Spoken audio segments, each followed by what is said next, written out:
وزیر خزانہ اسحاق ڈار کا پارلیمنٹ میں ضمنی مالیاتی بل پیش کرنے کے دوران خطاب مخالفین کو نشانے پر رکھ لیا۔ اپوزیشن کا بھی کرارا جواب۔ اسحاق ڈار بولے پی ٹی آئی کی ناقص پالیسیوں کی وجہ سے ملک کو نقصان پہنچا۔ پی ٹی آئی کے دور میں ملکی تاریخ کے ریکارڈ قرضے لیے گئے۔ ہماری حکومت نے ریاست کی طرف سے کیے گئے معاہدے کی پاسداری کی، نئے ٹیکس نہیں لگائے جا رہے۔ نور عالم نے وزیر خزانہ کو بھرپور جواب دیا۔ بولے وزیر خزانہ بتائیں کن عمرہ پر ٹیکس لگایا ہے؟ 1200 روپے والا آٹا 3600 روپے کا مل رہا ہے۔ چینی عمران دور میں 85 کی تھی، آج 130 روپے ہے۔ ڈی اے پی عمران دور میں 6 سے 7 ہزار کی تھی، اب 13,000 روپے کی مل رہی ہے۔ جماعت اسلامی کے مولانا عبد الاکبر چترالی بھی میدان میں آ گئے، کہا یہ بل پاکستان کو غلام بنانے کے لیے لایا جا رہا ہے۔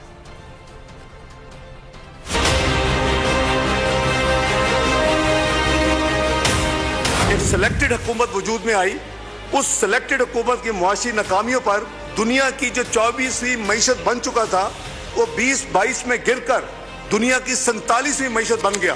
عمران خان حکومت نے 2019 میں ایک IMF سے معاہدہ کیا تھا، اپنے ہی کیے ہوئے معاہدے سے انحراف کیا۔ پاکستان کا مجموعی قرضوں کا حجم 1947 سے 2018 تک 24,953 ارب تھا، جو کہ پی ٹی آئی کے 4 سال حکومت میں بڑھ کر 44,383 ارب ہو گیا۔ آٹا 800 روپے اور 1200 روپے پہ 20 کلو کا تیلا ہوتا تھا، آج سر 3600 روپے کا مل رہا ہے آپ کو۔ جب عمران خان کا دور آیا تو اس وقت 85 کی تھی، پھر اب جب دور ہے تو 120 روپے کی چینی ہے کلو۔ میری عرض یہ ہے سر کہ غریب کے لیے خالی نعرہ مت لگاؤ، غریب کے لیے سوچو بھی۔